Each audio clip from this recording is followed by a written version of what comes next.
Hello and welcome to the live. We're here to talk about Amazon FBA once again. If you have any questions, feel free to leave them in the comments. I guess you would be watching the replay, so feel free to leave them in the comments, and I will try my best to answer whatever questions you have regarding Amazon and selling online with private label. With that being said, let me give you guys a quick little description of what it is I do for a living. So basically what I do is something called Amazon FBA and private label. If you've never heard of that before, it's basically a way of selling products online where you buy products in bulk from China and then you resell them for more than what you bought them for. No, you don't technically have to get your products from China, but it will be the cheapest option. And the less you can spend buying the products means you're just going to make more money because you're spending less and selling it for more. So that is basically what private label is. And then FBA stands for Fulfillment by Amazon, which means that Amazon does the deliveries for you. So if someone orders your product off of Amazon.com, Amazon will then do the delivery. So you don't have to ever touch the products or have to really be hands-on, which I think is really, really nice. And that's kind of the basics of what I do. Now, if you have questions, let me know. Just put it in the question box down there at the bottom. I think it's at the bottom of your screen. But with that being said, what can I tell you guys? Well, let me tell you a little bit about what my journey with Amazon has been like, and then you guys can go ahead and let me know what your questions are. But basically, I started selling on Amazon back in 2019. At that time, I was 25. Or maybe even 24 when I first started looking into this. And I was working at my corporate job. And I don't know how much you guys know about the pharmaceutical industry, but that's what I was doing. I was a pharmaceutical sales representative, which means I was selling drugs to doctors legally. And I started doing that right out of college. And even though I was really, really good at that job, like really good, it came naturally to me, I hated it. It made me feel like I wasn't spending my time doing something that like mattered. The money was okay, but it definitely wasn't worth the time, the effort, and my mental health. And I felt like I wanted another alternative.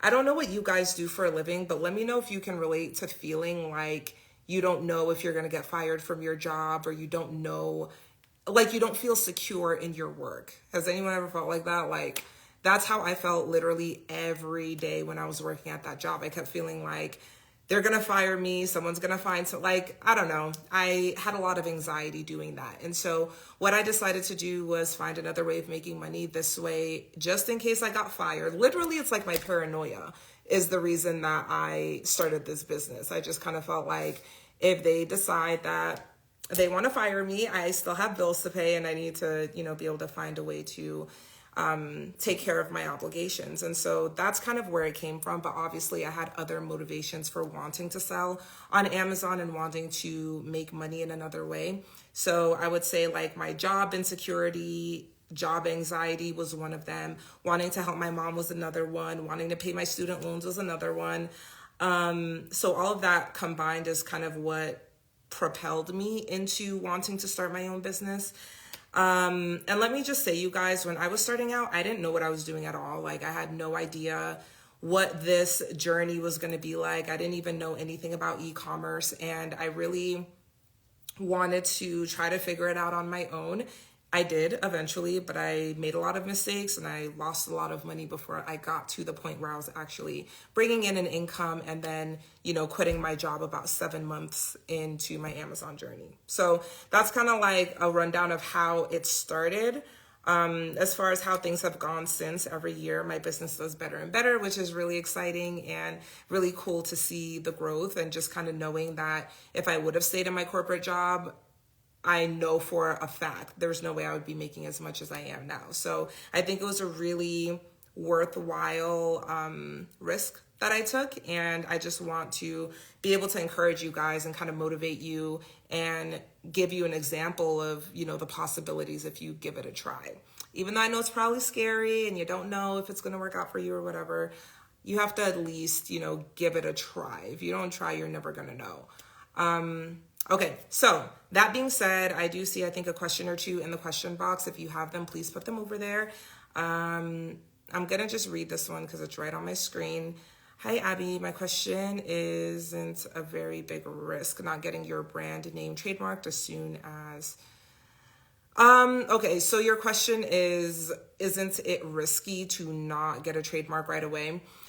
Theoretically, yeah, like you could think of a brand name and someone else could also think of that brand name. And technically, if you don't have it trademarked, yes, they could go and trademark the brand name before you, and then they have the rights to the name. But what I want to say is that trademarks are obviously a process. You have to apply for a trademark. It's not hard. It's just like an extra step. So if you want to do a trademark and you feel like that's going to make you more secure in starting your business, go right ahead. But it's really just not as serious as you think it is, in my opinion. Like, if you wanted your brand name, let's just pretend that Starbucks doesn't exist. I know we don't support Starbucks, guys.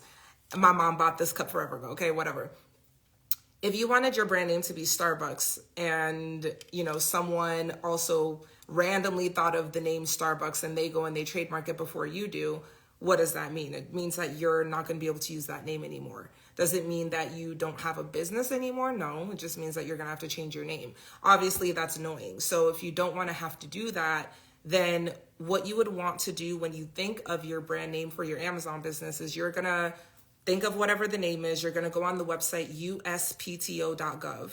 And then after you do that, you're going to check and make sure that no one else is already using that name. Because if someone else is using that name, that means that they have a trademark.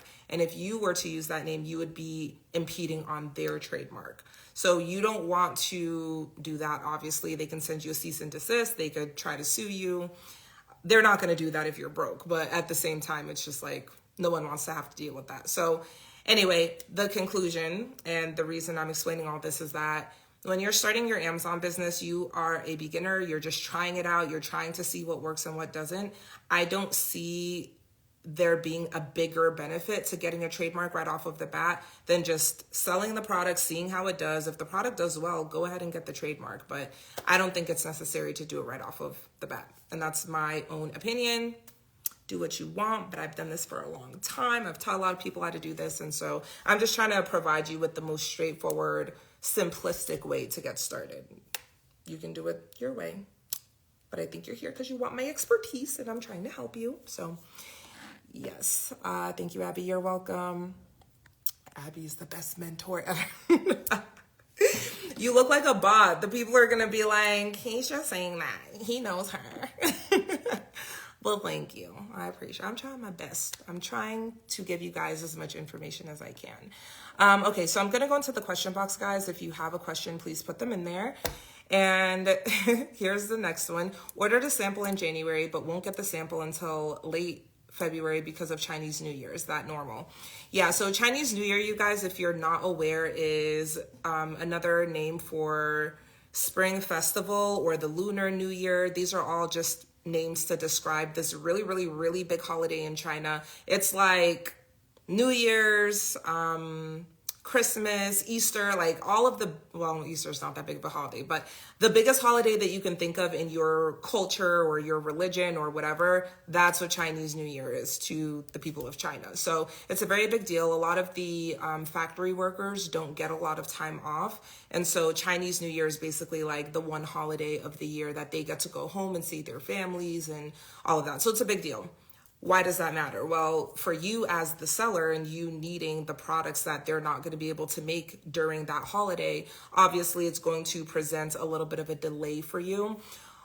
What I will say is to just remember that it's out of everyone's control. It's not like, you know, other people are going to be able to get product and you can't. It's just the simple fact that they're gone. They need a break and it is what it is. So the best thing that you can do if you're doing your product research right now is to just do extensive research, look at your keywords, make sure that you're doing everything you can so that when they do come back from Chinese New Year, you're ready to go. You have everything that you're going to be asking them for and, you know, they can get to it right away. Don't stress out about it. Oh. Do y'all see that? Did you guys see that? I hate that Instagram does that. Like if I made a peace sign right now, balloons would come on the screen. I hate that it does that. I talk a lot with my hands and I just feel like, why are you doing that? It's a distraction. Okay. Anyway, that's that. As far as Chinese New Year, just sit tight, try to be patient. They will get back when they get back. A lot of the suppliers will be back like the third to last week of the month or the last week of the month. What you can do also is just reach out to the suppliers and they will respond when they can. You know, you can't control it, so just relax, send your messages, and they will get back to you when they can. Zoom does it too. That's so annoying. That is very much. I think FaceTime does it too, low key. Okay, next question here says, can I get kicked out of a listing if I'm selling the same product? I think you are referring to arbitrage, like if you're selling another branded product, but you're kind of like knocking it off. Yes, of course you could get kicked off the listing because it's not your listing. That's the reason that I don't like doing arbitrage or wholesale, is because you don't have any control over the listing realistically. So if the people who are selling that product, like the brand owner, if they decide that they don't want you on the listing anymore, they can take measures to get you kicked off of the listing. And then there goes your whole stream of income. It's not a very sustainable or reliable way of making money, in my opinion. I think you're much better off just private labeling the product, make your own listing so that no one can kick you off. I think that that's the better way to go. But to answer your question, yes, they can. Next question here. What's a realistic timeline of adding multiple products to your brand and scale to 6 figures? You don't technically have to add multiple products to scale to 6 figures. You could do 6 figures with one product. So there's not like a perfect formula or a perfect number that I can give you. A realistic timeline of just like scaling your products and adding more things, I would say to launch a product, and if that product does well, I would still say to give it at least 3 months before you launch a new product. Reason being is you want to get that kind of consistency with the product. You want to be able to predict how it's going to perform. You don't want to just launch a product, it does well for 3 weeks, and now you're already like looking to launch another product. Because what happens if that product, the original one, starts to sell even more, and now you're regretting that you ordered a new product because you have no money to reorder the one that's already doing well. You're kind of taking a bigger risk when you put your eggs in multiple baskets right off of the bat. And I know that that sounds backwards because typically you would want to, kind of diversify. But when it comes to selling on Amazon, you want to try one product, see how it does, give it a chance, and then you go ahead and add another if that one is doing well and it's sustainable. But you don't want to jump the gun and do too much. I've seen a lot of my students make this mistake, which is just like, it's hard to see that happen, because as a coach, as a mentor, I give you my advice, but I can't make you take it. So if you don't want to listen and you just want to, just add products like left, right, center, you're launching a new product every month, every couple of weeks, by all means, but it's not the best approach or the best strategy, in my opinion. So I say launch a product. If it does really well, I would say within 3 months, you are good to start sourcing a new product.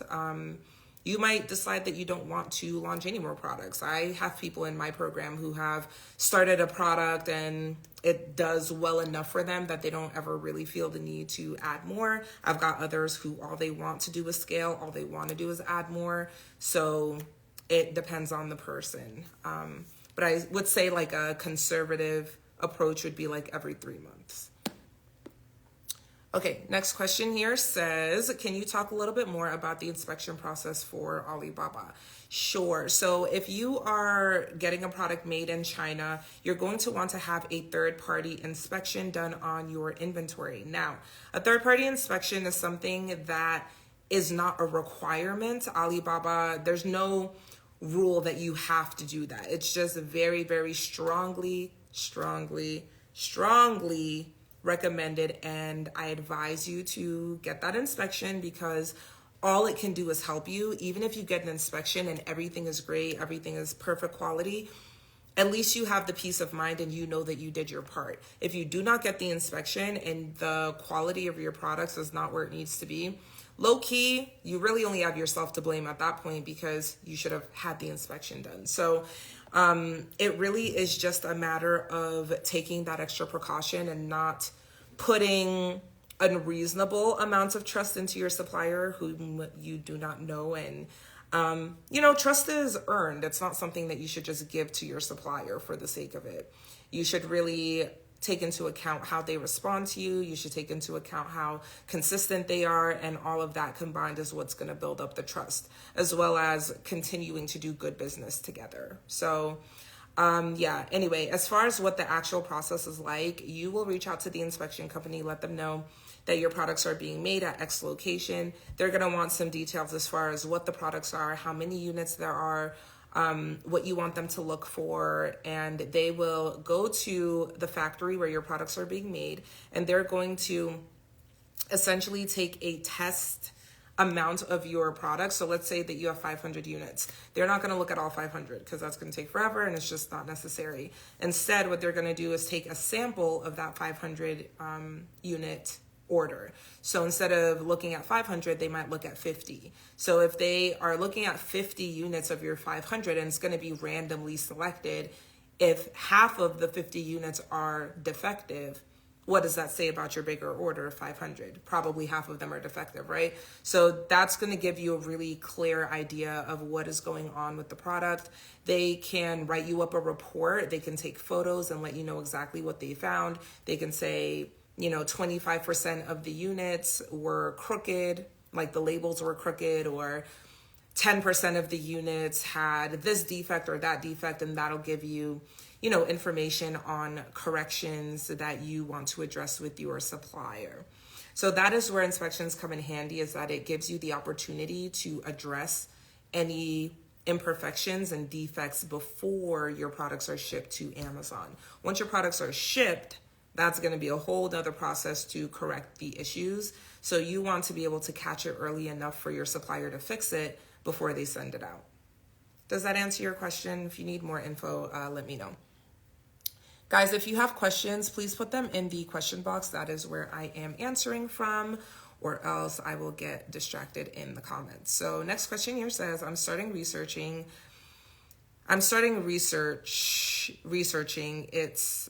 It is challenging. I think that's what you're trying to say here. I don't know what I'm doing. LOL, I downloaded Helium 10, etc. Did you watch all of my tutorials on YouTube? Because I've got dozens of them. So unless you've watched all of them, you can't tell me you don't know what you're doing. All right? Go to the YouTube channel to learn with Abby. That'll give you a good place to start. Okay, what tips would you share when finding products to sell on Amazon? I've got tons of tips. I need you to be a little bit more specific. Like, what exactly are you asking? In general, my biggest tip is to use a software. So Helium 10 is the software that I use and recommend. It is linked in my bio. You can try it out for free, but I really can't imagine doing product research or finding a profitable product without using a software like Helium 10. So that would be my biggest tip, is to use that. But if you have something more specific that you'd like to ask, feel free to do so. Hi, Stacy. How you doing, girl?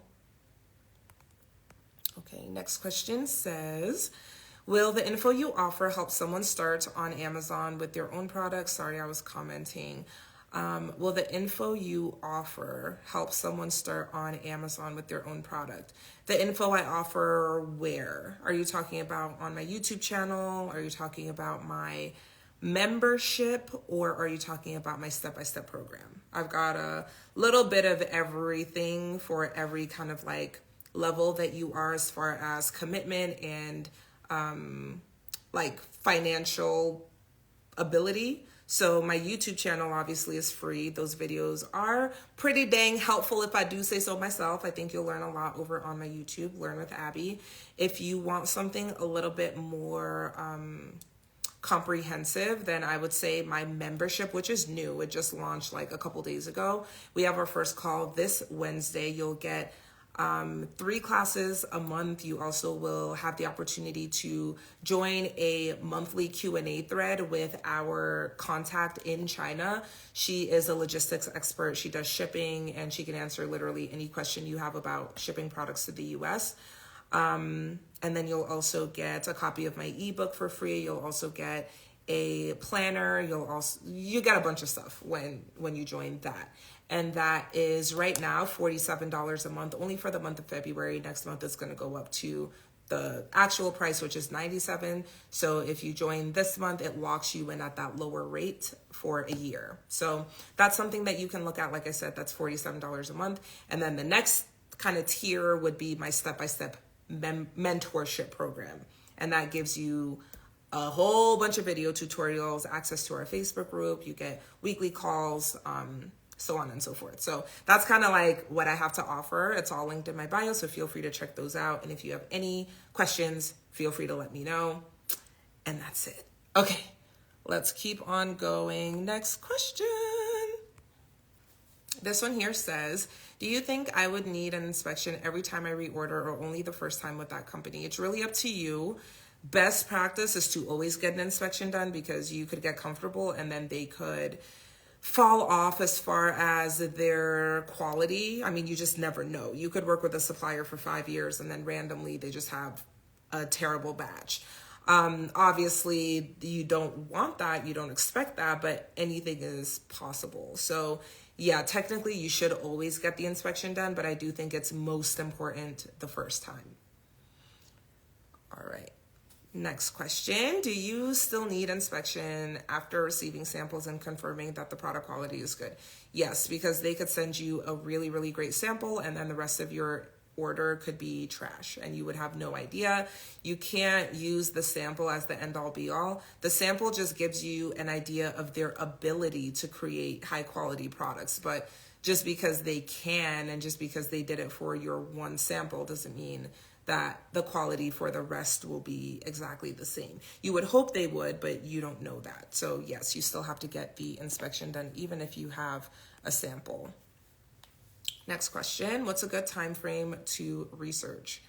A good time frame to research, I would say to start with 5 hours a week would be ideal. Well, at least that's what I recommend to the members of my program, 5 hours a week. So that could be 30 minutes a day, or like an hour a day, 5 days a week, or if you can only do 30 minutes a day, if you can't do it during the week at all and you only want to do like, you know, a couple hours on the weekend because that's what makes sense for your schedule, do what you must. But I do think the most important component of product research is consistency. Like you need to be looking for the product or else you're never going to come across it if you're not even looking for it. You know what I'm saying? So definitely make time to practice with your product research. Next question, can you cancel your membership at any time? If you're talking about my monthly membership, yes, you can cancel that at any time. Absolutely. Next question. Hey Kiki, how you doing, girl? What's a good launch strategy for your first product? I teach that in my program. Launch strategy really just kind of depends on what you're trying to achieve. Are you trying to make the most amount of money in the smallest amount of time? Are you trying to rank your product and not really as concerned with profits with your first order? It has a lot of different factors, but I think the ideal launch strategy would include a really, really optimized listing with good photos, good keywords, you know, fair price point, getting your initial reviews for social proof and so that you can build up the momentum once your product starts to sell. And then also running PPC or pay-per-click, which is Amazon advertising. I think that combination is probably your most, what's the word I'm looking for? Probable path to success with Amazon. That, of course, in combination with picking a good product, because it's all going to come down to the product that you picked realistically. Hi, Abby. Loving your hair, girl. Thanks, Trina. Appreciate you. Next question here says, how do I start my brand or my label? Did you use a specific website to design your label? And did you send it to Amazon? Hold on. Or did you send it to Alibaba so they can put it on your product? How do you start a brand or a label? So to have a brand, you need a brand name. That can be anything you want it to be. I do recommend that you pick something kind of like short, clear, easy to remember. And then your logo that corresponds with your brand, you can have a logo made on Fiverr.com, Upwork.com. You can make it yourself on Canva or Photoshop if you're good at that. You just want to make sure that no one else is already using that brand name. So you can go to the website uspto.gov to ensure that you're free and clear to use that. Do you send it to Alibaba? I think you mean, do you send it to your supplier that you would find on Alibaba? Yes.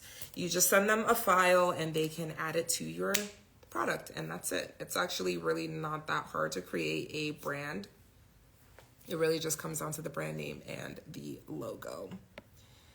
Next question says, do you feel and look healthier since being your own boss? Absolutely. I feel amazing. I mean, I think it's a combination of a lot of things, but one thing that I realized is that being more in control of my income and my time has allowed me to prioritize other things that are important to my overall well-being. So for example, now I have time to go to the gym consistently. I have time for self-care. I do the things that make me feel good and make me healthier. I think that when you are unhappy or unfulfilled in a big area of your life, like work or with your friendships, with your family, with your romantic relationships, it can take a toll on everything else. Like if you're hating your job, you're unhappy, you're miserable at your 9 to 5, what motivation are you going to have to go to the gym, to eat healthy foods, to spend time with the people that you love, to take care of your body, to take care of your mental health?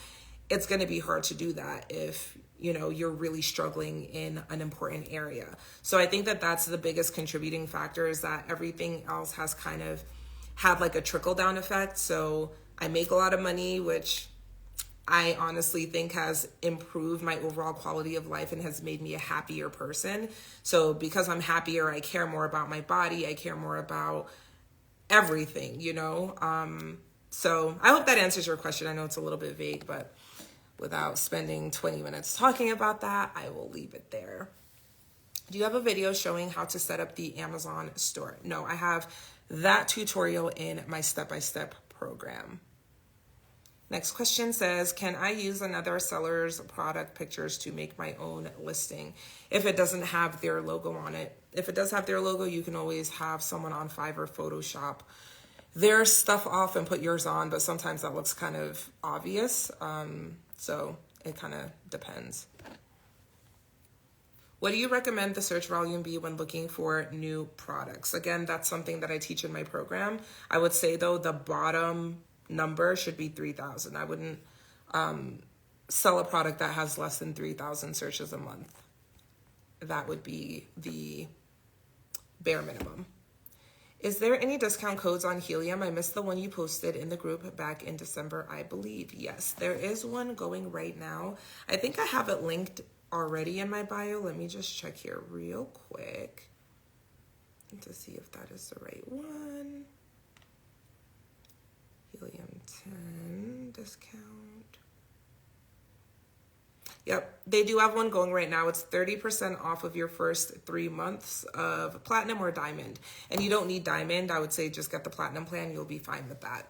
But yeah, 30% off of 3 months is pretty solid. I would definitely use that. If you follow the link in my bio, you'll be able to utilize the discount.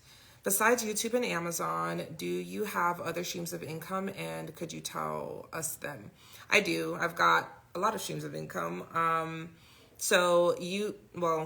I was going to say YouTube is my biggest, which it's definitely not. Amazon is my biggest stream of income. I have 2 stores on Amazon. So that is definitely my bread and butter. That's like if God forbid, I'm not even going to say specifics because I'm not going to speak it into existence, but God forbid something were to happen to me tomorrow, my Amazon business would still make money regardless. It's not something that I need to actively do a lot to maintain. So that would be the top. I would say about 200K in, see, look at me getting ahead of myself. It's because in December I had my first 200K month with Amazon, so I get a little excited. But realistically, the average normally is 185-ish, maybe 190 for the last few months. So that's what it would be for Amazon. That's revenue, not profit. Profits are right around 33 to 34% of that is what I actually get paid out by Amazon. And then YouTube, my faceless channel does like close to, I don't know, $8,000 or so a month in ad revenue. My like Amazon YouTube channel, that's like maybe $1,000 a month, nothing crazy. With affiliate marketing, I do like close to 10K a month or so. Consulting, it just depends on how much of that I do. Everything kind of like fluctuates a little bit, but that's like the average. So obviously, oh, and my educational programs, like my course and anything else that I do, that's like a paid program, like my ebook. Obviously, I would make money from that because it costs money, right? But all of that being said, I think it kind of trickles down that way. It would be Amazon, it would be my educational stuff, the e-learning, the courses, all that would be next.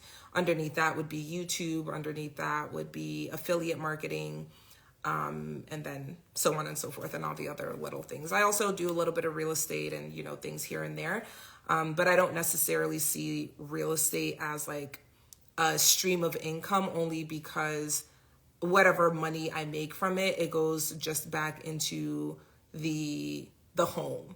Like if I make $2,000 a month from rent, I'm just gonna use that to pay the mortgage, even if it's more than the mortgage. I do it to just pay it down quicker. So I don't see it as like making money, if that makes sense. I'll make money once I sell the houses in 30 years or whatever. That's when I'll actually make a profit off of it. But anyway, that's that. I hope that answers your question. It's really important to have multiple streams of income, and it all started with Amazon. From there, I was able to branch off and do other things. So yeah, definitely recommend it. 2 stores with how many products? I've got 6 products altogether. Is Jungle Scout Sales Estimator accurate? I have no clue because I don't use it. I use Helium 10, and I use their profitability calculator. That's the most reliable tool, I would say. So I can't really speak on it. What were you doing at 23? Were you financially stable? What advice would you give to someone that has to start from $0 at 23 feeling behind? What were you doing at 23? Okay, so 23, 7 years ago, I would have, 7 years ago, what year would that have been? 2017? Am I tripping? Is it 2017, 7 years ago? Because it's 2024. Yeah. Okay, so in 2017, I had just graduated. Well, I graduated college in 2016. And in 2017, at 23, I would have been working in corporate as a pharmaceutical sales representative. I talked about it a little bit before. I'm not sure if you were here for that. So I was just working at a giant, very Caucasian company. I say that because that contributed to me feeling isolated and me feeling like I didn't really belong there. So that's the only reason that I mentioned that. But it was Fortune 500 company. At that time, I would have been making like $70,000 or so per year, which I know sounds like a lot, but when you owe $40K in student loans, you're paying, what was it, $1,500 or so a month in rent, trying to help your family. You know, it doesn't go as far as you think it does. On top of that, when you work at those big companies, a lot of things are deducted from your check. It's not like, you know, you're really seeing that much of it. So I was probably making about $1,500 every 2 weeks, about $3K a month. And right off the top, half of that is going straight to rent. And then, you know, like I said, my loans and everything else. So it really wasn't a lot. I didn't feel financially secure at all. I definitely felt low key like I was living paycheck to paycheck at that time. So I definitely felt unhappy. I didn't feel like I was thriving. And I say it all the time, but I literally used to leave to go to work and I would see people just like so casual, like walking their dogs or going shopping or whatever. And I'm just like, what the hell do these people do? Because how are they able to not have to like be at work in the middle of the day? And it's just kind of crazy now that I feel like I'm that person to other people They're like, and I mean, sometimes people even ask me like, well, what do you do? Like, you know, they might see the car that I'm driving or whatever, and they might ask me those questions. And they're always shocked when I say that I'm in e-commerce or that I sell on Amazon, because it's really one of those things that you hear of people doing it, but it doesn't necessarily feel like it's real or that it's doable for like the average person. So that's why it's really important for me to come on here and talk to you guys and just kind of let you know and tell you and kind of be a testament to the fact that this is possible. Like, it's real. You can actually do it because it happened for me, you know? But anyway, what advice I would give to you if you were starting from $0, I would say that you have to get some money. And I'm not even saying that in a funny way, but I'm saying in order to start a meaningful business, you are going to have money to invest. It just is what it is. You have to spend it to make it. The good thing is when it comes to Amazon selling, you can find lower cost products. In fact, today on our Zoom call in the private program, we had 2 students who were talking about their products. My one student has a product that's $1.20. Another student that has a product that's like, what did she say? $1.60 or 80 cents. It's under $2. You can find cheap products to sell on Amazon. It doesn't have to be, you know, the most over the top expensive item in order to make money. So you really, with a limited budget, let me try to be concise here because I can ramble sometimes.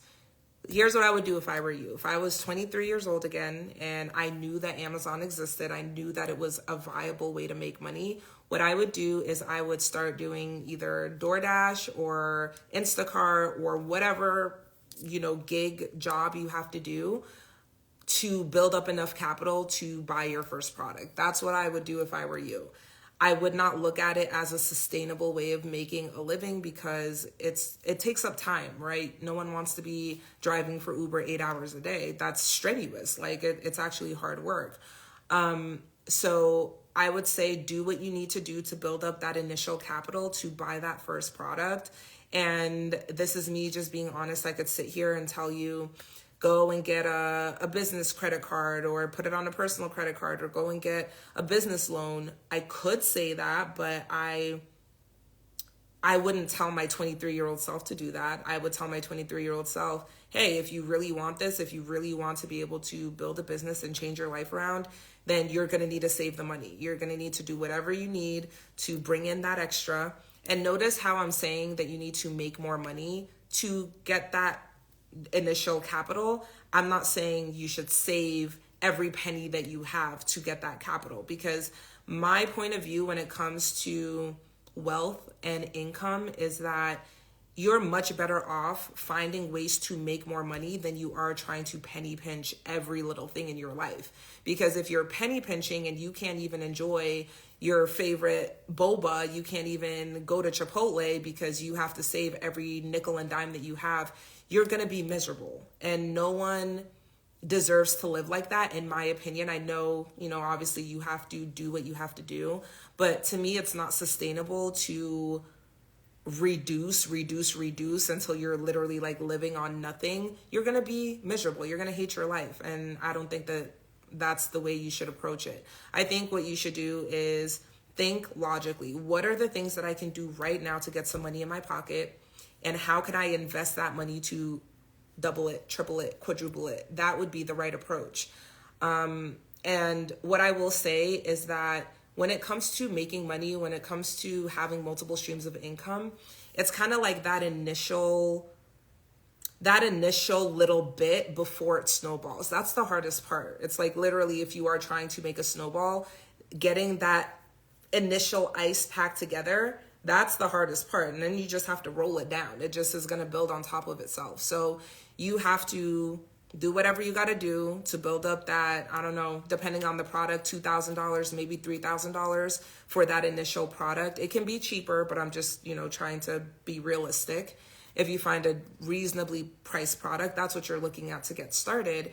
And if that's the case, it is what it is. Maybe you don't take a trip for a year, or maybe, you know, you cut back in the extravagant ways, but that's going to be temporary. You know, in the future, you want to set yourself up so that you can, treat yourself and do the things that actually make you happy without having to worry about every penny that you're spending. So hopefully that makes sense. And again, just to reiterate and be as clear as possible, my advice to you as a 23-year-old, starting with very little on, getting your Amazon business going, is to do DoorDash. I mean, walk dogs, do whatever you got to do. It's not glamorous. No one loves it, but these are the sacrifices that you have to make. And if you can suck it up and just do that for a little bit, a couple months even, and build up the capital, I mean, you got to do what you got to do. And once you get to that point where you're actually bringing in the income, you're going to be really, really grateful that you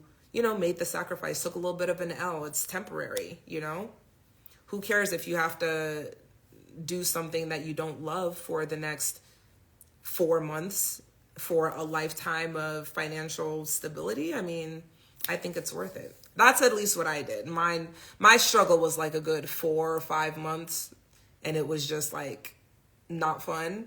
But at the end of the day, here I am 5 years later with all of the achievements and all of the generational wealth, realistically, that I've been able to build off of that little bit of work in the grand scheme of things. A couple of months of sacrifices. It's a worthwhile price, in my opinion. Okay, let's keep on going here. Do you do a mentorship one-on-one or a community? I've got both.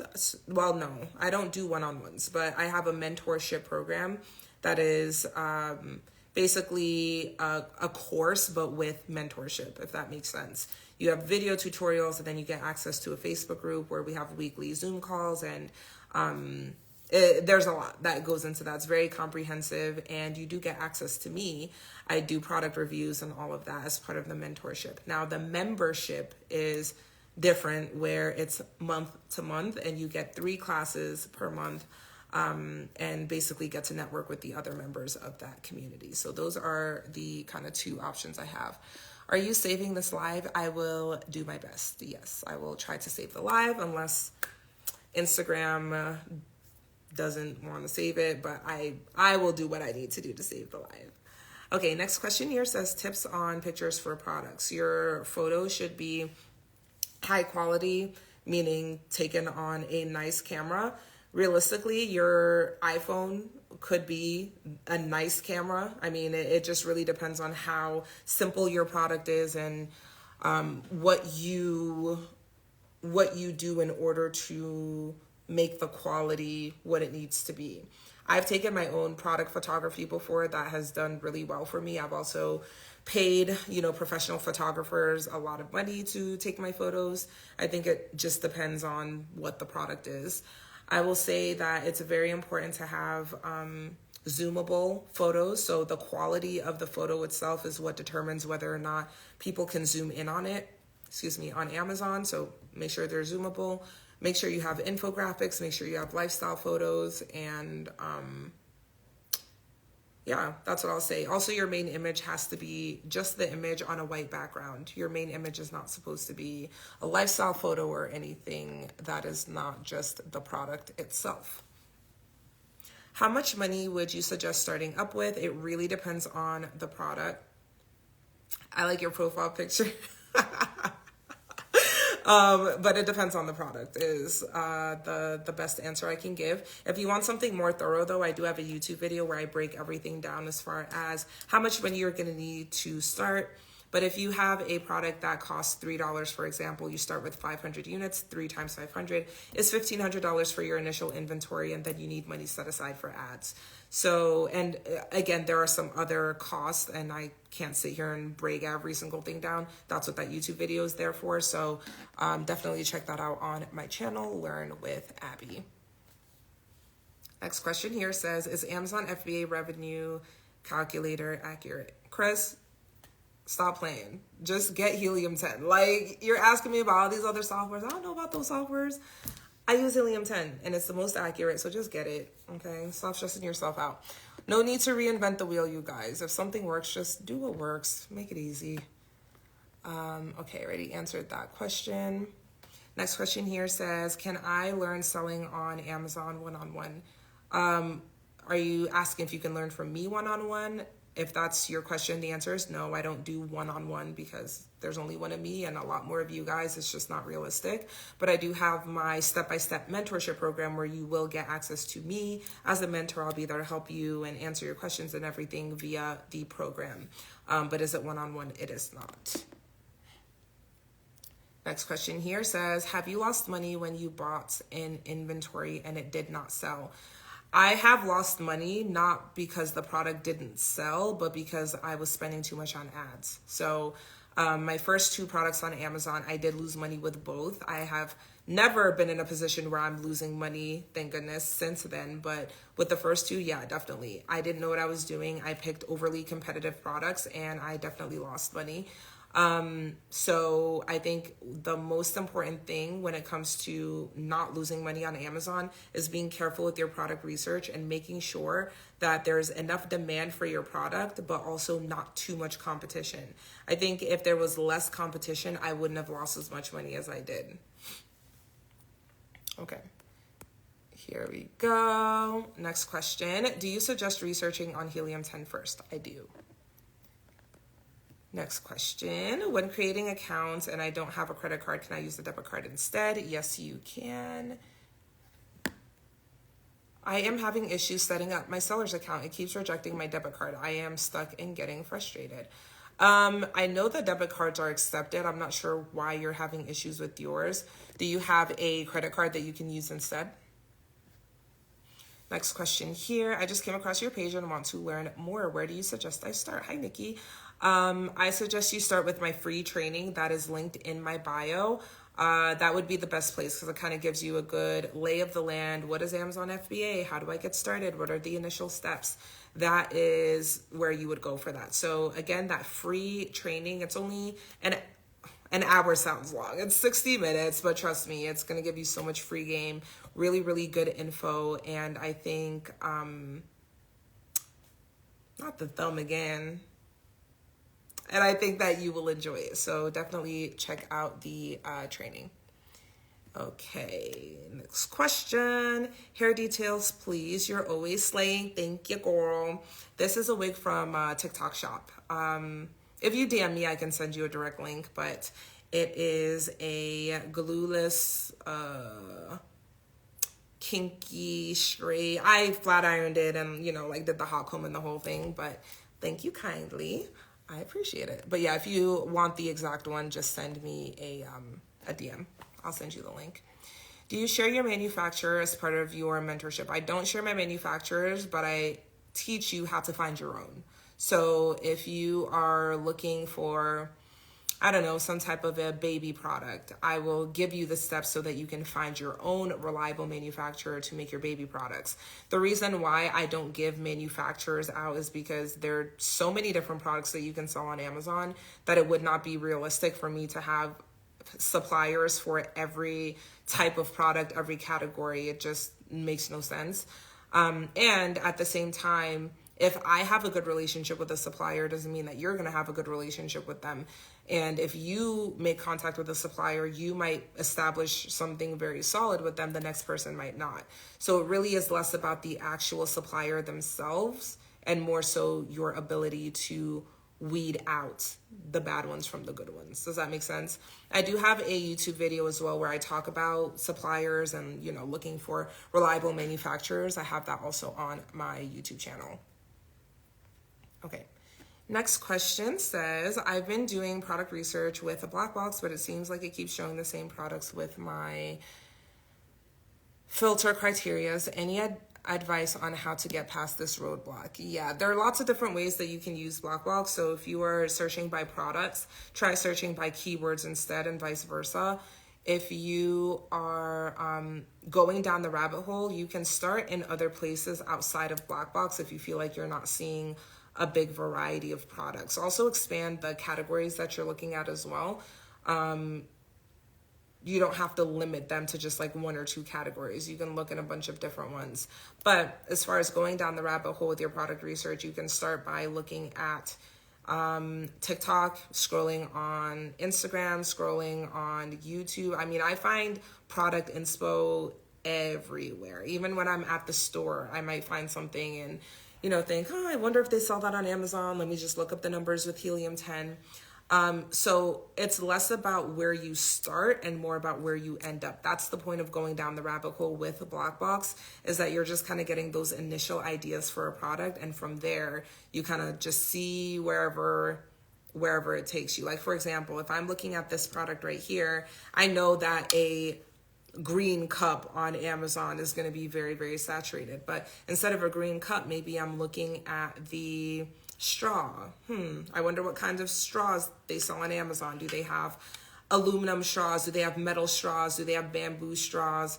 Maybe that's saturated too, but what else could I do besides a straw? You know what I mean? Like, you're using it as a jumping off point to start thinking of other things you could possibly sell. And I think it's easier when you're doing this on Amazon because you see random things pop up, like the related products or similar products. You can go onto the seller's storefront and you can see what other products they sell outside of the main one that you were first looking at. You can go on Alibaba, look at the different categories. What are the best sellers? What are the new trendy products on Alibaba? Use that to then go on Amazon and look up the numbers using helium-10. You can get the product inspiration from anywhere. Literally, whatever room you're sitting in right now, look around and pick any random product and start thinking outside of the box from there. So for me right now, I'm sitting in the kitchen. I'm looking at the stove. I'm looking at a candle. Okay, if I'm looking at a candle, what accessories might I need if I'm like really, really into candles? Maybe I look at a candle warmer. Maybe I look at those little things that put out the candles, which I just found out existed. I had no idea that that was even a thing. Maybe you look at candle holders. I don't know. You go down the rabbit hole, you start looking it up and just see wherever it takes you. So hopefully that helps. Don't feel like you have to only do product research with Black Box. There are other ways to do it. When sourcing for products on Alibaba, is it compulsory to check for verified badges? I prefer a verified supplier because it just gives me a way to kind of weed people out. You don't have to use a verified supplier, but I think it definitely, at least for me, it gives me a little bit of extra confidence in that supplier. But them just having a verified badge does not supersede your actual experience with them. So even if they're verified and everything else looks good, their response rate is really high, they are very thorough with their answers to you. If all of that is the case, but you are still getting some kind of a red flag, like they won't accept PayPal or they won't accept Alibaba Trade Assurance for payment, that trumps everything. You know what I mean? So it's not like the end all be all, but it is important. Next question here says, how long does the mentorship program last? The mentorship is different from the membership. Why? Thank you. The mentorship program is lifetime access. So once you join the step-by-step mentorship program, you are a member for life or for as long as you want to be. The membership is different because not everyone can afford the mentorship program. Simply put, the mentorship is an investment. Obviously, you get more out of it in terms of how much information is at your disposal right off of the bat. You get 17 hours of step-by-step video tutorials where I share my screen and show you how to do every little step. You get access to our Facebook group where you can find an accountability partner, weekly Zoom calls. I can review your product for you. You can ask me questions. It's a lot more support. Whereas the membership is classes that you're going to get access to. You'll be able to join. And you'll also get my ebook. You're also going to get some other bonuses and networking with other members of the group. It's not a mentorship program. I'm not mentoring you in the membership. You just get access to the information. Whereas the mentorship program, you actually get the support from me. Does that make sense? Okay. Let's keep on going here. I'm answering questions only in the question box, you guys. It's the only way that I can stay on track. So if you do have a question, go ahead and put it in the box and I will try my best to get to your question. What stores do you recommend shopping at to find mini products? Are you talking about products for private label or products for arbitrage? I don't do arbitrage. I don't teach arbitrage. But if you're looking for like inspiration for products that you could potentially private label, I would say stores like Five Below, the dollar store, even like Walmart, in like the clearance section, I think you can find like kind of knickknacks and random little things that could be some inspiration for product research. Next question says, any advice about increasing the sales? I'm still a beginner and I have 2 products from Alibaba, and I'm using Amazon advertising. Advice about increasing sales. Well, to increase your sales, you have to have a good foundation. Like, if you have picked a product that is overly competitive or not in demand, you're not going to increase the sales because you already are not working with a good product. Does that make sense? So assuming that you have a good product, you did the research, you made sure, their reviews were not too high, and, you covered your own bases, then the most important thing would be to make sure that your listing is optimized. When I say optimized, I mean that you have a good price point, you have really great photos, you have really solid keywords all throughout your listing, and in your title you have social proof, meaning you have at least like 5 reviews.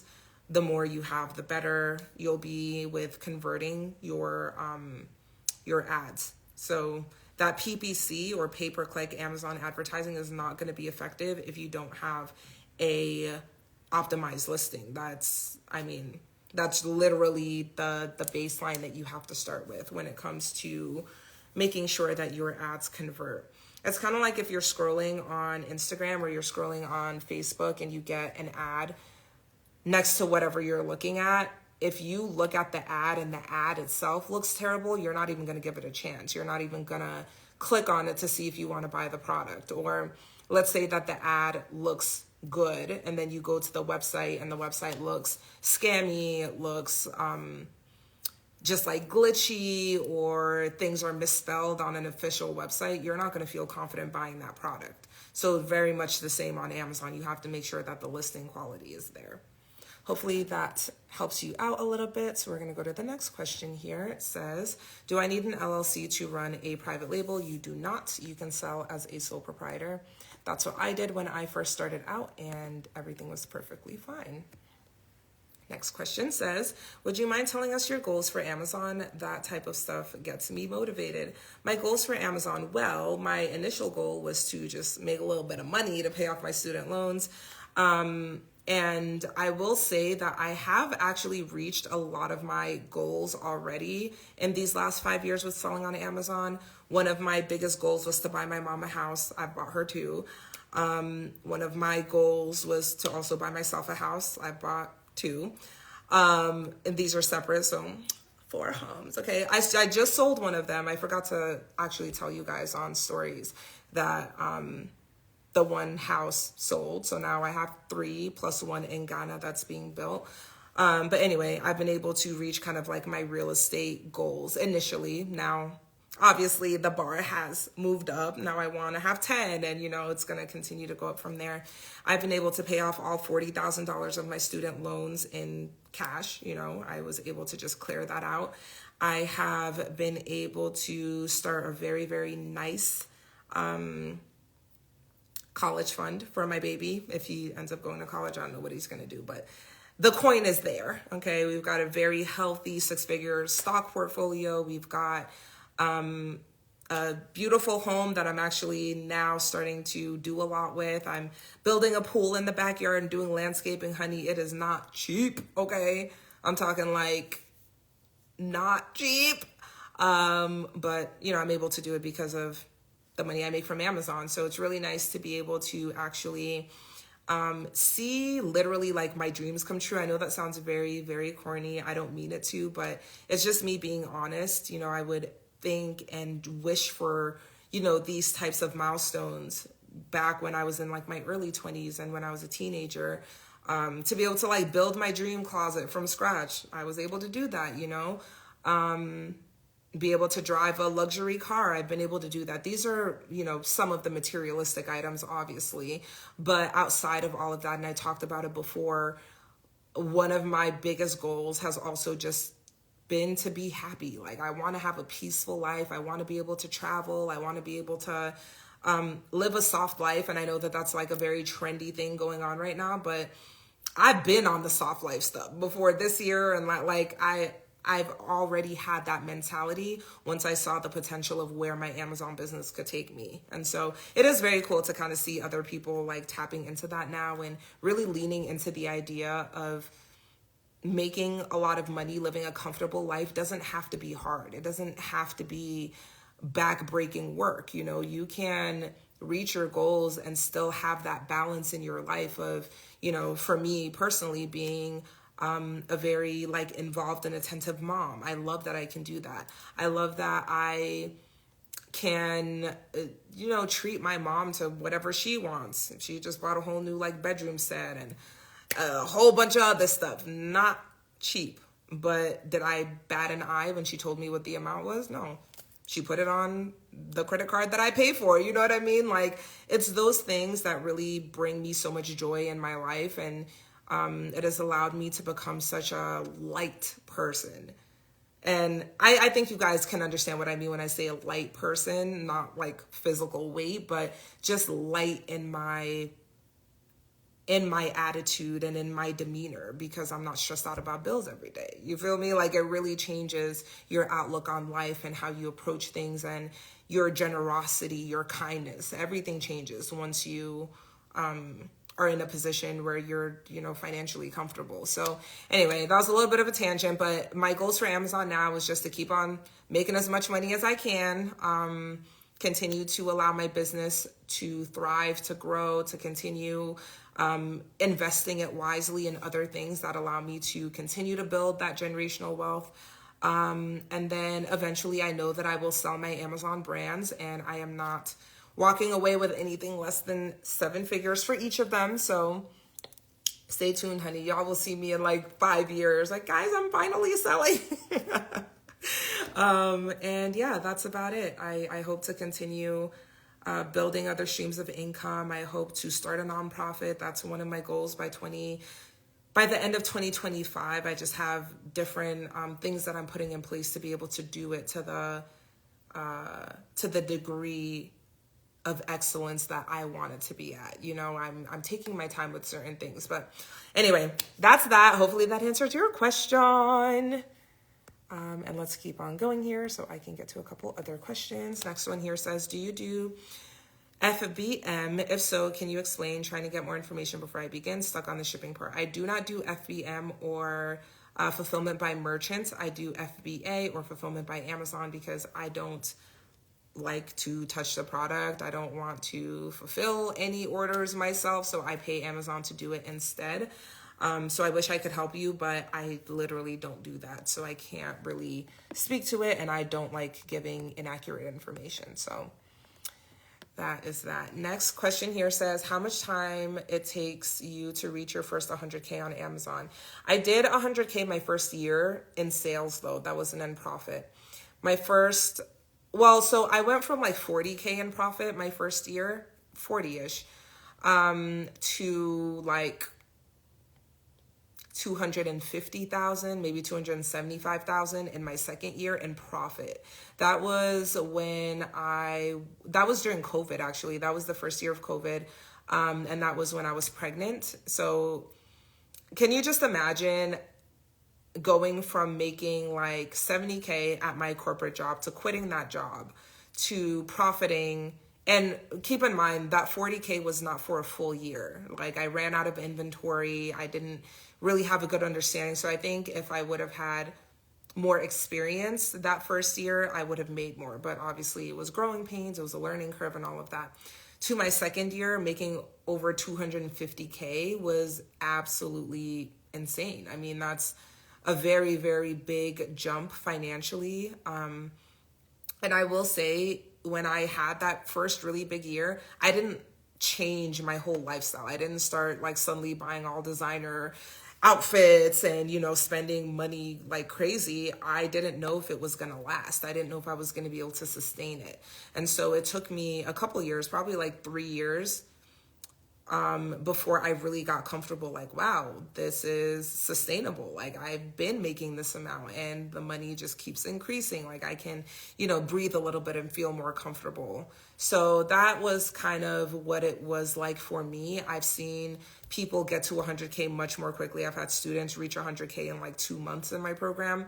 I've seen people take a lot longer. It just really depends on the products. It depends on the profitability and how quickly you scale. So that is the answer to that question. Ooh, y'all are wearing me out tonight. I feel like I've not had a second to breathe, but I'm trying my best to answer as many as I can. So let's keep on going. Do you have to start an account with Alibaba? In order to place an order, you are going to need an Alibaba account. It's free to make, and you can make an Alibaba account in like 3 minutes. It's really not hard. So yes, you're going to need that in order to buy product. Okay, let's keep going here. Just wanted to say I'm enjoying your mentorship program right now. Yay! I'm happy to hear that, Stacy. And I know it's a lot of info, but I think as long as you just kind of chip away at it, it gets more manageable as you learn more. The scariest thing when you're starting this business or any business is like the fear of the unknown. You just don't know what you're doing. You don't know what, you're in for. Like, anything can happen. And I completely understand that. I remember the feeling very clearly. So I think it's really important that, you proactively seek out the information, because it becomes less scary the more you know, right? Knowledge is power, that whole shtick. So I'm happy that you're loving the program. And, obviously let me know if you have any questions, and you can always post over in the Facebook group. All right, next question here says, thanks for sharing this far. Been following you for over a year and hesitant to start. There are a lot of Amazon FBA mentors on IG. It seems unrealistic. How does your program stand out from the others? I don't know what other people offer, because that's their business. I stay in my own lane. I don't really care what the other like mentors or gurus or whatever are doing in their programs. All I know and all I can speak to is what I offer, which is a comprehensive program. There's no fluff in there. I tell you what you need to know to get started. For me, my biggest goal is to give you the straightest path to success when it comes to Amazon selling. Can I guarantee it? No, I can't, because I'm honest. I don't know about the others. Again, I don't know what they do or what they say or whatever, but what's really important to me is my integrity as a person, because realistically, I don't have to teach how to sell on Amazon. I do it because I enjoy it. Yes, I make money from it, but ultimately I make more money from selling on Amazon. So I don't really have to do this. I do it because I enjoy it, and I do feel like I'm good at it. Some people have a knack for teaching, some people do not. You can read between the lines, but at the end of the day, I think really what I'm most proud of when it comes to my program is the mentorship piece. I don't think that there are many programs that you get access to the person who actually created the program. They kind of, source it out and, have other people doing the majority of the moderation, mentorship, XYZ. And that's totally fine. Like, I'm not here to knock what other people do, but I have been teaching for years. It's going on 5 years that I've been teaching other people, 4 years that I've been teaching other people how to sell on Amazon, and I'm still involved. I never get to the point where I feel like I'm too important or too good to actually talk to the people who have joined my program. So anyway, that's that. The choice is yours. I'm not here to sell myself or to try to convince anyone that they should join my program. It's there for the people that want it, the people who want more support, the people who, need that extra bit of something, that extra bit of me. If you really feel like you need someone there to help you out, and maybe you have a little bit of an accountability issue, it's hard for you to stay on track, then that's what the step-by-step program would be for. So anyway, that's that. I hope that didn't come off like me saying that I'm the shit and everyone else is not. I do think I am, but I'm not saying that everyone else is not. So use your discernment, follow them, see what they talk about, see if, they actually talk about the thing that they're teaching, or is it that they're only selling? are they actually teaching or are they only selling? You know what I mean? Your gut will not steer you wrong. So, okay, let's keep on going here. Next question says, oh, let me look at the chat real quick because I've been ignoring it so that I can stay focused. You're always making yourself available. I try my best, Kayla. I stopped watching other people's content the moment. Aw, thanks, Chris. And it's for a lifetime access. Yeah, for sure. I have people who joined my program in like 2020 that still reach out to me. So, you know, you're pretty transparent. Thank you. I try to be. I think it's important, especially knowing that, you know, you guys don't know what you don't know. So I don't ever want to put anyone in a position to where they're kind of putting trust in me and I drop the ball. That's not what I want to do. I'm sorry, my questions are way too long. I have to use the comment section. Okay, I think I skipped over one just now, but I didn't mean to do that. But I can't find it. I'm sorry. If I just had your question up on the screen and I took it off, can you re-ask it? I don't know what I did, but now it's gone and I feel bad. So you have a month-to-month plan for your program? No, I have a monthly membership. The membership is different from the program. The membership has 3 classes per week. So if with the mentorship, you get the 17 hours of the step-by-step video tutorials along with the Facebook group, the membership, you get classes. That's basically the difference. The membership doesn't include mentorship from me. It just includes the classes. Does that make sense?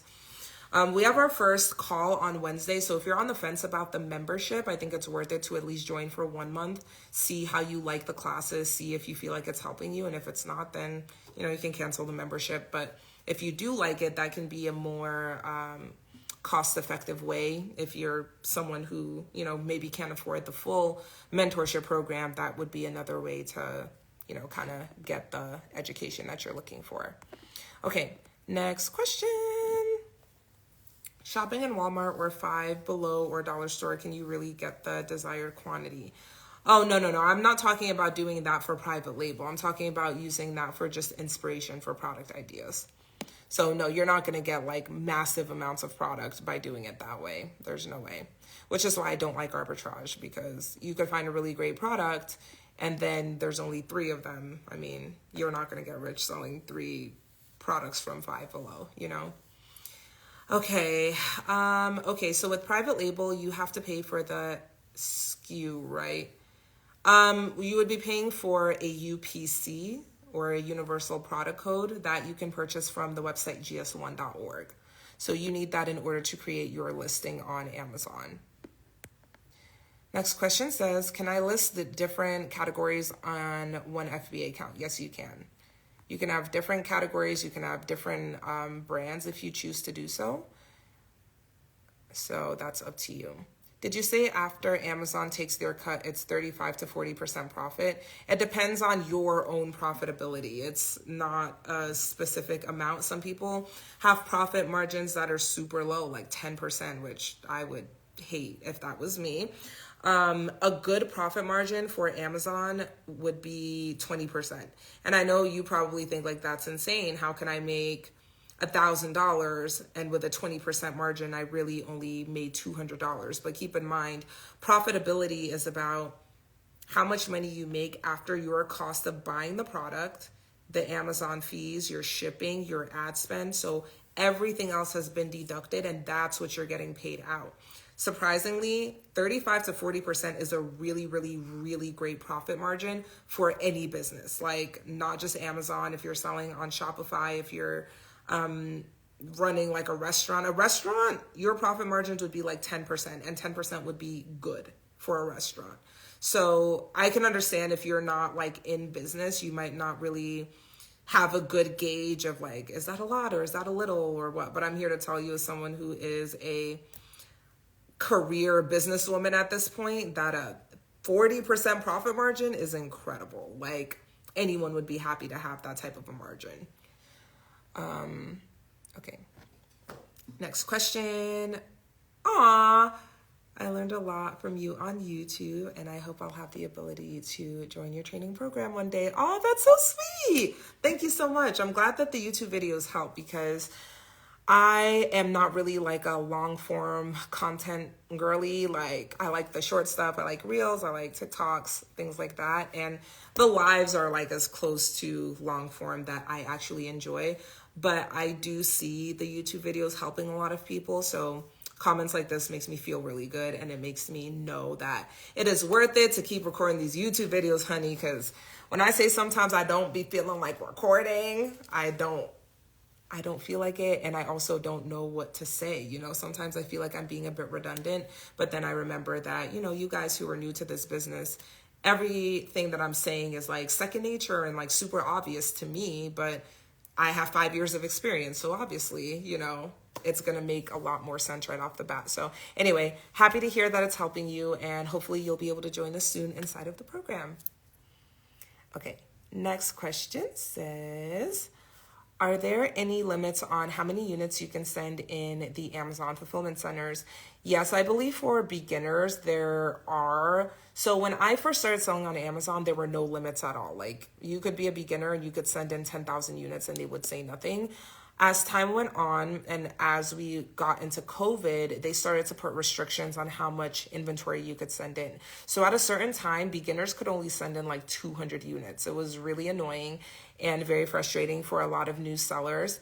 But now for your initial inventory, you shouldn't have any limits as far as number of units, only because Amazon doesn't know whether or not your product is going to sell fast or not. So they're kind of using your first batch to gauge how much they should allow you to send in. So instead of giving you a limit right off of the bat, they're going to kind of give you free reign, as long as you don't overdo it. And then they're going to use that as the baseline for whether or not they should give you more. Does that make sense? You shouldn't be starting with more than 500 units anyway, for the record. How do I bundle other products to sell under my main listing? I'm not sure I understand your question. What do you mean bundle other products? Okay. Next question says, I'm already in the mentorship. Would the membership also benefit me?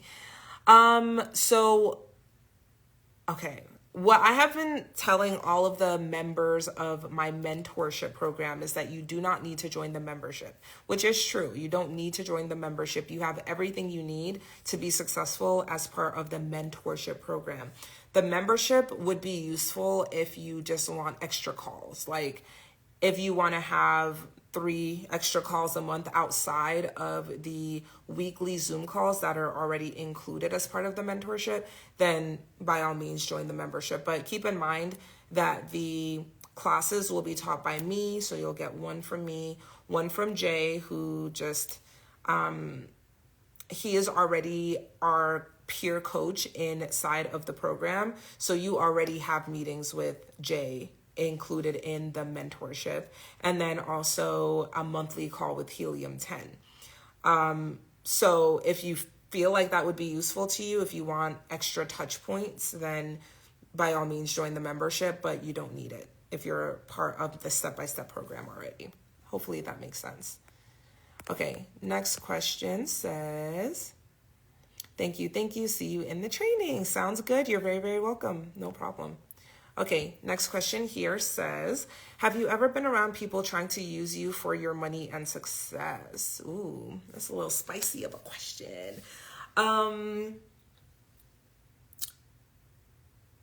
Yes. I try not to think that way. I really hate the idea that anyone would try to get to know me or like form a friendship based off of what I could do for them or what I could help them with. Like, I don't like that idea. And so when I meet someone, that's not at the forefront of my mind. I'm just, you know, giving them the benefit of the doubt and just trying to have an open mind. That being said, yes, it has happened. Not really in like an overt way. I feel like it's more low key and I'm just like kind of good at picking up on it. So I'm a very, introverted person. Believe it or not, you guys probably think I'm like the most out there, outgoing, extroverted person on earth. I'm not. I very much so like to be to myself. I like my solitude. And I have a very, very like small circle of friends. It takes a lot for me to call someone a friend. So I'm just careful when I meet new people. I'm always friendly. I can get along with anyone, but as far as people to actually call like friends, that one's a little bit tricky for me, I'll be honest. And then as far as like outside of friendships, romantically, have people tried to use me? I think so, but at the same time, again, I'm kind of like good at picking up on it. So it is what it is. I can only control myself and the people that I allow in my space. I can't control what their intentions are or what they, try to potentially get out of me. And so I try to just focus on what I can control. And so I'm just, very careful. I try to be perceptive of where people might be coming from or what they might be getting after. But, it is what it is. It comes with the territory. And I would much rather have people trying to use me for my money and success, but at least I have money and success, than to be broke. But, obviously people wouldn't have anything to gain financially from me. I still would rather be on this side, if I'm being completely honest. So that's like first world problems. It just is what it is. It's not a big deal for me. Okay, next question. Do I need suppliers' address to get the supplier's shipping label so they can send the product to Amazon? Do I need the supplier's address to get the supplier's shipping label? You're going to need the supplier's address to complete your shipping plan. And then your shipping label, the actual like shipping label that will go onto the boxes that Amazon will receive, Amazon will generate that for you. So the way that it works is that you will have your products made by your supplier in China. When they are done making your products, you will then ask them for the information to complete your shipping plan. The information you're going to need is things like the dimensions of the product, the weight of the product, how many units are coming, how many boxes they're coming in. Once you have that, you complete the shipping plan or the shipment plan, and then Amazon will provide you with the address where they would like for you to send the products, as well as the shipping label. And you just download the PDF of the shipping label and send that to your supplier. Your supplier will then print out the shipping labels, stick them onto your boxes, and then Amazon will receive your product, scan it in with the label, and that's how they know that it's yours. So that's kind of the flow of how it works. Next question says, what is a good amount to invest to get a $10,000 profit? There's not a dollar amount. You could get a $10,000 profit from selling a lot of a very cheap product. You could get there by selling a few of a very expensive product. There's not a way for me to tell you a dollar amount. What I can say is to focus on your profitability and just really trying to find products that you can buy for a lower cost that you can sell at a markup. That's how you're going to be able to get your profitability up. When it comes to picking products, I do think that when you're starting out, you do want to be more conservative. So in order to have a $10,000 profit, let's say that you're trying to sell something and you want to make 10K in profit in 1 month. If you have a 20% profit margin, that means that you would have to sell $50,000 worth of product to make that 20% profit margin, which is the $10,000 that you're talking about. So if you're going to sell $50,000 worth of product in a month, which is possible, I sell like 200K worth of product in a month, but I've also been doing this for 5 years, right? So it wasn't like month one that I had a 50K month. That's just not real. I'm not going to say it's not realistic because it has happened and I've seen it for members of the program, but is it average? No, that would be more of an exception than a rule. So if you're going to take that approach and you were going to sell like 50K worth of product, that means that you would be having to sell a pretty expensive product. You're not going to sell a $10 product and make $50,000 in sales easily. That would not be realistic at all. So anyway, what I'm trying to say is if you wanted to make 10K in profit, you have to sell 50K worth of stuff at a 20% margin. But another way to look at that is you could sell $20,000 worth of product at a 50% profit margin, and that would still also get you to 10K. A 50% profit margin is like, that's super, super impressive.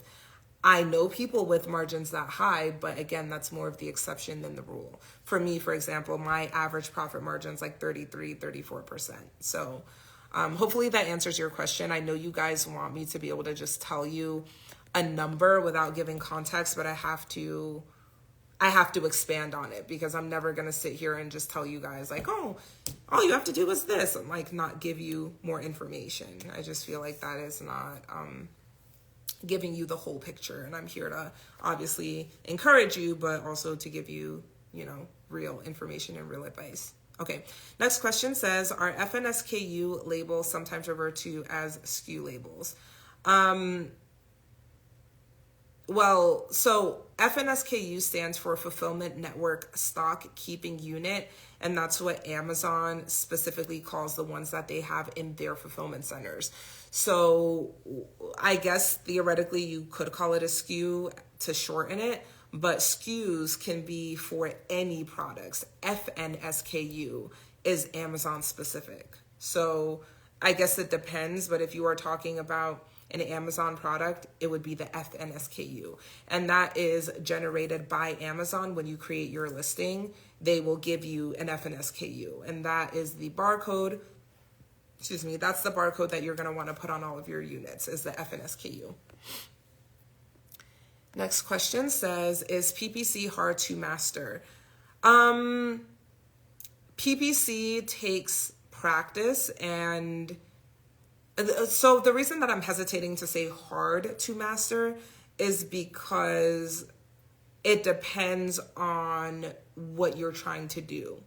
Some people, like, they want to have PPC that is super, super low cost. Everyone wants that realistically. But for you to get your PPC to a point where you have like an ACOS, and I'm trying not to get too detailed because I don't want to confuse you guys, but ACOS is basically what it costs for you to make a sale. It stands for advertising cost of sale. So if you have an ACOS of 10%, that means to make a $10 sale, it's only costing you $1, which is really, really good. You could have an ACOS that is 50%. That means to make a $10 sale, you are spending $5. That is not very good, right? So if you're trying to get your ACOS as low as possible, it takes time, it takes tweaking. It's more of an art than a science when it comes to PPC. You're trying out certain keywords, seeing if they convert well. If they don't, you remove them. If they do, you maybe bid a little bit higher, a little bit lower. It's just something that takes tweaking and it takes practice. So with that being said, don't freak out, because it takes a little bit of finesse for everyone to kind of get your PPC where you want it to be. But sometimes people overestimate how hard it is and they stress themselves out, and then they actually launch and they're like, oh, my PPC is doing great, I'm making sales and it's not costing me too much and blah, blah, blah. So the best thing that you can do to get ahead of the PPC monster, that's, some people are scared of it, and I understand why, but the best thing that you can do is to make sure that you're doing a good job with your product research as far as finding things that are not overly competitive. The less competitive your product is and your niche is, the less you'll have to worry about PPC. The more competitive it is, the more money you're going to spend on PPC, the more energy it's going to take to get your PPC to a profitable amount. And you're going to be really mad at yourself if you pick a product that is overly competitive. That's when PPC becomes a nightmare. So that is basically what I can say there.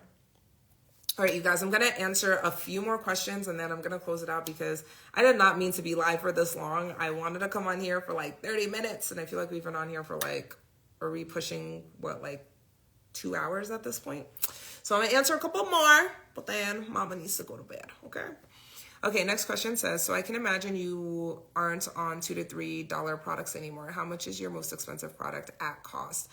I do still have cheaper products. I have my third product that I ever launched on Amazon. I still sell it to this day, which is why I don't share that product with you guys. But I do have a mix of cheaper products and more expensive products. My most expensive product landed, I want to say, is like $14 or so. Is it? Hold on, let me check. I like to be accurate when I can be. Let's see. Yeah. It's like $14.50 per unit. So if I have a product that costs me that much, please trust and believe I'm not selling that product for $30, $40, $50. That wouldn't be profitable for me.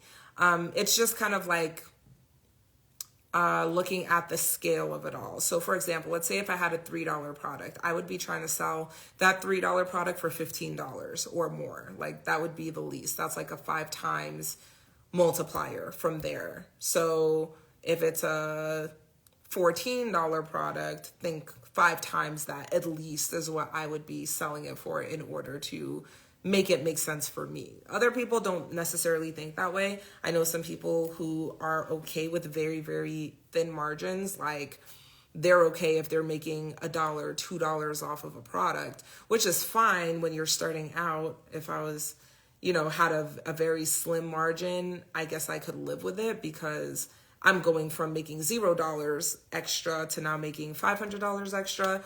That might be fine for me. But at the level where I am now in my business and the point where I am now, that just wouldn't be a good use of my time per se. So, but again, that's all a matter of scale. It's all a matter of working your way up. You crawl before you walk before you run. And then, you get to a point where you're able to take bigger risks and, really start to source more expensive products. And that's where, you don't have to sell hundreds or thousands a month in order to make a good amount. If you're profiting $50 off of everyone that you sell, you can see how very easily you can start to make a lot of money pretty easily.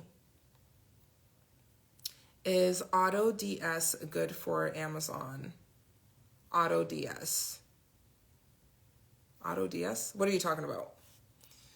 Maybe I'm just having a slow moment, but elaborate for me and then I can let you know. Next question. You clearly skip the SKU labeling products if your manufacturer is sending products directly to Amazon.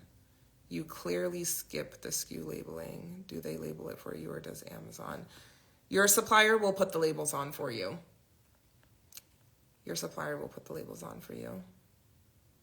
Next question says, I do FBM, so in your case for a private label would mean you have fewer listings.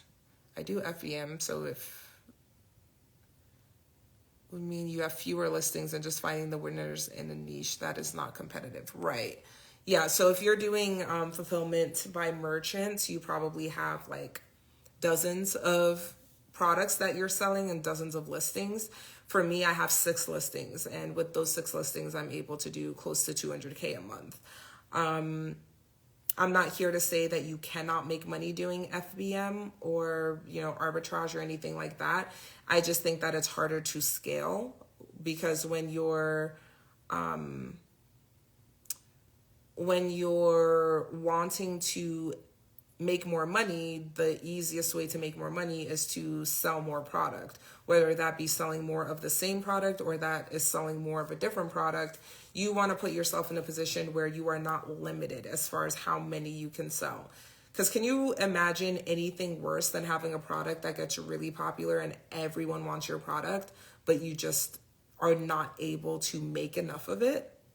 That's a nightmare. That's a literal nightmare. It's like you have this incredible pitch on Shark Tank and now you've got 50,000 people on your website trying to buy your product, but you only have 1,000 units of products. Like that's a nightmare. You're missing out on a lot of business and a lot of money is being left on the table. So I just think that it's way easier to scale when it comes to private label, and it's a lot more hands off than FBM because by nature, you have to do your own fulfillment or hire a 3PL to do your fulfillment. But why hire an outside 3PL when you can just have Amazon be your 3PL? You know, it's like in-house, they're very good at it.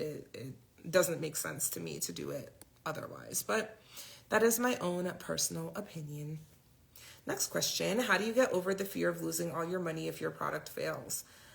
How do you get over the fear of losing all your money if your product fails? I think kind of what I was talking about before, where I said knowledge is power. Doing your homework and doing your due diligence to make sure that you know what you're getting yourself into and that you are picking a good product. I think that it is very, very natural to, you know, worry about the worst case scenario and to stress out, especially if, you know, you're having to work really hard or save a lot in order to get to the point where you can even purchase the product. You really might feel like everything is on the line. I know that it's really, really easy for me to say this, and trust me, I understand that I'm in a different place now than I was back then, but you really have to just think about what the bigger loss is. What is the bigger loss? Is the bigger loss if you lose all your money, or is the bigger loss if you never try and miss out on the opportunity to have the life that you really deserve? Which is a bigger L. And, you know, there's no right or wrong answer to that. Because for some people, they might say, look, I would rather not even take the risk. I would rather just keep my $3,000 or however much it is. And, you know, at least I know that I never lost. Okay, you can do that. And I'm not going to come for you for that. But at the same time, what about the life you could have lived? What about the experiences you could have had? What about everything that you could potentially be missing out on because you're too scared to try? I think, like, low key in other contexts, this isn't really like a great way to, like, a good reason to do something is like thinking about the opposite of it. That's not necessarily like the right way to think about it for every situation. But I do think when it comes to an entire like trajectory of life, I think if there's ever a time to take a risk, it's to improve your life. It's to change your circumstances. I think that if you're going to take a risk, why not take a risk on yourself? Why not take a chance on, you know, giving yourself that opportunity? That's the way that I think about it. If that's not enough for you, child, just remember that inflation is not going anywhere. I'm not trying to use a scare tactic, but I'm just saying, you know, if you think that things are hard now, things are rough now, it's not going to change. I hate to say it, but we live in a society, we live in a culture, and I'm talking more so about like the US. Maybe in the place that you live, it's not like this, but the US is capitalistic AF. Everything is about the bottom line. Everything's about making money. And I know that this might be a hot take. It might be unpopular, but I would much rather play the game that I am forced to participate in than be mad that the game exists. Does that make sense? Like, and when I say the game, I mean capitalism. Like, it is what it is. You know, do I necessarily think it's the best thing in the world that this much product is being sold on Amazon as far as like consumerism and the environment and blah, blah, blah? Not necessarily. But at the end of the day, it's going to happen with or without me. And I know it's a hot take. I'm not saying that just because I can't change it doesn't mean I should participate, blah, blah, blah. But at the end of the day, I am doing what I need to do in order to bring peace to my life, to be able to help the people that I love, and to be able to not only survive, but truly live. Like, there's a big difference between just making it day to day and being able to actually enjoy life, to live life. And so I really think that, you know, if you look into the future and what you what your ideal life is like a year from now, 2 years from now, 3 years from now, that is the cost of you not trying. That is the cost of you not trying. I can't really think of anything worse than leaving this world, leaving this earth without experiencing the things that I always dreamt of, or, getting to live through certain experiences. So anyway, I could go on, but let me just leave it there so I can get to a couple more questions. So let's keep going here. Not a question. I just want to thank you for this live. This is my first time watching you. I am new to your page. Amazing content. Aw, thanks so much, Kat. That's so nice. I appreciate that. And thank you for being here. Thanks for sticking around and listening and asking your questions. I'm here to help. I don't do these lives super, super often, but I am trying to be more intentional of doing at least like maybe one a week, and have a little bit of just, an opportunity to talk to you guys and just check in, see what I can help with. So you're very welcome, and thank you for being here. All right, you guys, I'm going to answer maybe 2 more questions, and then we are going to close it out. This question says, if the product's competition is high and difficult to sell, can Amazon ship it back to the supplier? I don't know if this is what you're asking, but if you're asking if the product doesn't do well, will Amazon send it back to the supplier? The answer is absolutely not. They are not going to do that. You can send it back to the supplier. Well, no. Well, technically you can send it back to the supplier, but they're not going to give you your money back. Like, if you bought a product from them, they have done their job, which is to make the product that you asked them to make in the quantity that you asked them to make it in. Just because you didn't have the best luck doesn't mean that they're going to accept the product back. They're not going to take it back, especially because it's going to have your own logo, your own labels, and your own everything on there. That would be silly. That's like if you have a store where you sell coffee and someone buys the coffee, they take the coffee, and then they come back an hour later and they say they don't want it because it's cold now, or because they drank it all. Like, they're not going to take it back. It just doesn't make sense. That's not how business works. So that's why it's ever more important that you do your research and you do a good job picking a product, so you don't find yourself in a position where you're worrying about what to do with your inventory. But if you do your product research in accordance to the way that I teach it, you shouldn't have that problem, and you should not have to stress about this. Okay. Next question says, what were you doing before Amazon? Before Amazon, I worked in pharmaceutical sales. So I was a drug rep. I was selling diabetes medication to primary care doctors. I started out in Brooklyn, and then I moved down to Atlanta. So I worked in both of those areas, and I was very, very good at my job, but I hated it. I hated working for someone else. I hated the idea of having to convince these doctors to use my drugs for their patients, even if it wasn't necessarily the best fit for their patient. That's kind of like the more moral and the ethical questions in that specific industry. But I felt like I had more to offer the world, and I honestly kind of felt like I was too smart for that job, if that makes sense. Like, this is a part that I don't necessarily talk about all the time, because I'm always talking about kind of like the bigger points, which is that I was unhappy in the job. I wanted something, different that I could do to bring in more income.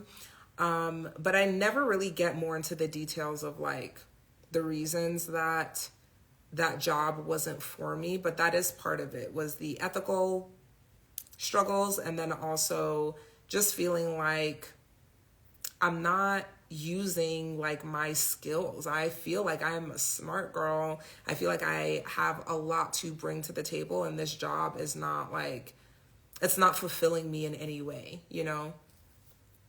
Okay.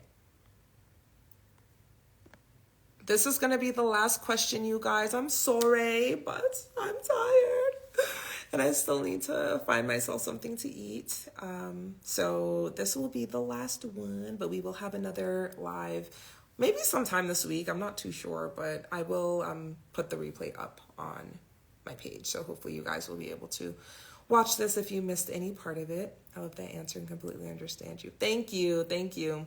You get it. I love when we can talk about, like, I mean, obviously the Amazon stuff is why we're here, but also, you know, we're all people. We're all multifaceted. We have different parts of us, and even beyond just kind of like the basics of, I make a lot of money now. Like, that's great, but it's also what I have gained outside of that, you know, with the time freedom, the ability to help my family, to be more generous. Like, all of these different things have really shown me what I was missing when I was working in a more like traditional job. So let's see here. The sample I ordered cost $40, but I don't know if that's mainly shipping. Is that normal for sample costs? Yep, that's average. I would say samples normally cost anywhere, actually that's a little bit low. I would say normally between like $50 to $100 to have the sample sent out. And yes, you're correct. The majority of that is going to be the cost of the shipping itself.